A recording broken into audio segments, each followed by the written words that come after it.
Today I want to talk about fighting games, more specifically, the simplification of their inputs. Recently, there has been a statement by the BlazBlue Fantasy Versus developers that they are essentially removing the need for motion inputs. And shortly before that, Street Fighter 6 released with a simplified control scheme they call Modern, that also does away with them. As someone who enjoys fighting games casually, this is something that not only bothers me, but also worries me for the future of the genre. Let me compare fighting games to skateboarding.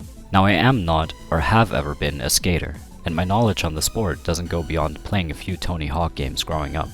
But despite that, I think there are enough parallels to better highlight what I'm talking about for someone who might not be so familiar with fighting games. First, let's compare the Shoryuken, or Rising Dragon Punch, DP for short, to the kickflip.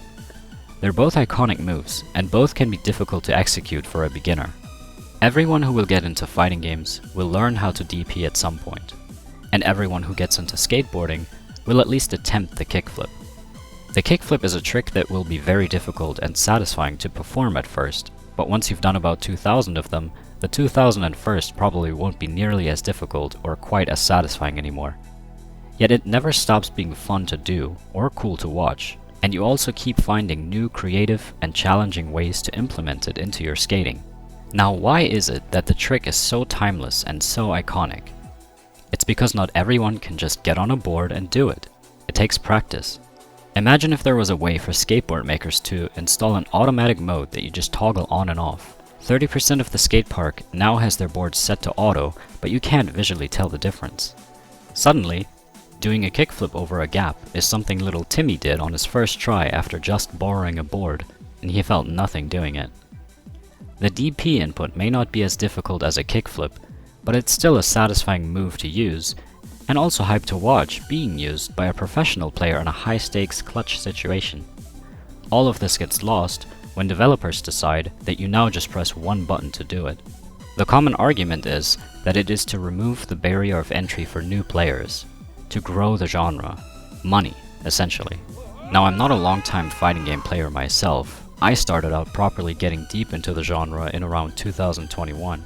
So it's still quite fresh in my memory of what it's like to be a new player and doing these inputs for the first time.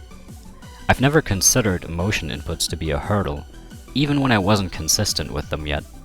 I just considered it to be part of the game and, more importantly, part of the appeal. But not everyone is like me, and I will admit even I've had my moments where certain executional fighting game mechanics put me off a game rather than pulled me in, namely links in older Street Fighter titles. So are they right?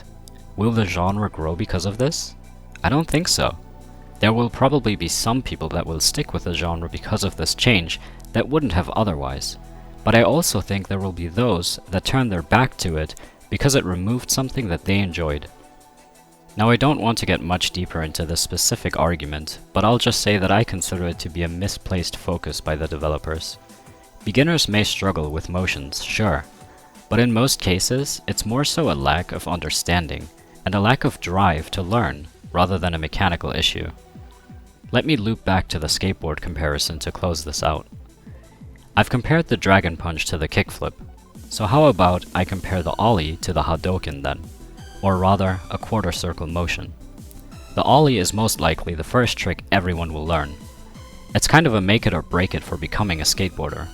Someone lends you a board, you step on it, you try it, and of course you fail. Wow, that's way more difficult than it looks, huh? Now there will be two kinds of people.